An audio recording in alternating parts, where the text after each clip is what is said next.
So I haven't seen much news on this, and I wanted to put this out first, but the question is being right now, what is the price going to be for the Jake Paul versus Mike Tyson fight that's going to happen on Friday, this Friday, November the 15th? And a lot of questions surround that fight right now. A lot of people starting to find out what the undercard is, but as far as the price for this fight, it looks like right now the cost would be this. As long as you have a Netflix subscription, then you can watch Jake Paul versus Mike Tyson at no cost. Netflix will be broadcasting their entire event to 280 million plus global subscribers. So 280 million people will be able to watch Mike Tyson versus Jake Paul for free. Just our viewership alone, how many numbers do you think that's going to do? 280 million people will have access to a free fight on Friday from Mike Tyson and Jake Paul. Think about that. Could y'all imagine how many times we actually had a situation recently that we've had a big fight?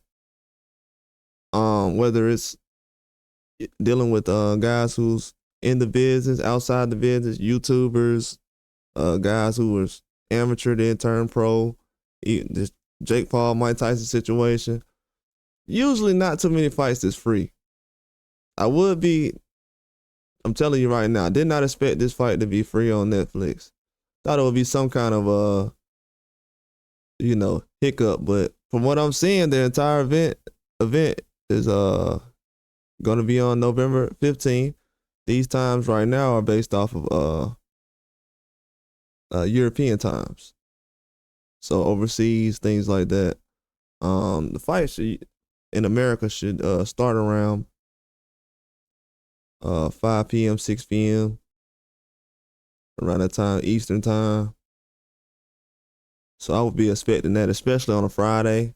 So as soon as everything gets out as far as school and work, midday, 9 to 5s, people getting off, should be able to go on Netflix. A lot of people go on Netflix already on Fridays without even thinking. So as soon as they click it and they see Mike Tyson's on there fighting, they're going to be like, what?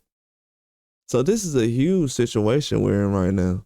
And I've gone on to say over the years that a lot of boxers could have used certain guys who are the faces of boxing right now to plateau themselves into a situation like this. Netflix would definitely like to be in a situation where they can do live sports, but this is the only situation they brought themselves to. They know this is very profitable. They have the numbers, like I've said before. They know that Jake Paul does real numbers. They know that Mike Tyson does real pay-per-view numbers. Mike Tyson has done the most pay-per-view numbers recently with 0 gate, which is impossible, like never heard before. Somebody doing 1.5 million with no crowd, which is insane. And a lot of people had no issues with that fight. None at all. It was to a point where I didn't hear not one bad thing about the Roy Jones versus Tyson fight at all. And in the Jake Paul situation, a lot of people are just intrigued. They think, okay, Jake Paul's gonna go out there and wipe Mike Tyson out. A lot of people think that Mike Tyson can knock Jake Paul out. It just starts a debate. And a lot of people are discussing this fight, whether people want to realize it or not. I know in the boxing bubble, a lot of us think that the world just revolves around boxers, but you gotta think about it. Netflix has 280 million subscribers, and a lot of these guys only touch, if you're lucky, a million pay-per-views. It's only 1 or 2 guys probably doing that. You know what I'm saying? The boxing game, like I've said, Netflix has the real numbers. They would have approached boxers who do more numbers. They would have. But they know that this is the most profitable situation right now. They know a lot of fights aren't really concrete. A lot of guys aren't fighting matchups that are good for their type of business, their bottom line. They want to have something to where they don't have to promote it that much. Jake Paul and Mike Tyson doesn't have to be promoted. It's already promoting himself. You have to have a big name. And for some reason, that's why I say Jake Paul is a bigger name right now than a lot of boxers, because the attention he gets is nonstop and it's global, and the media is he's a media darling. They love news about him, and always gets a lot of views, clicks, likes, attention.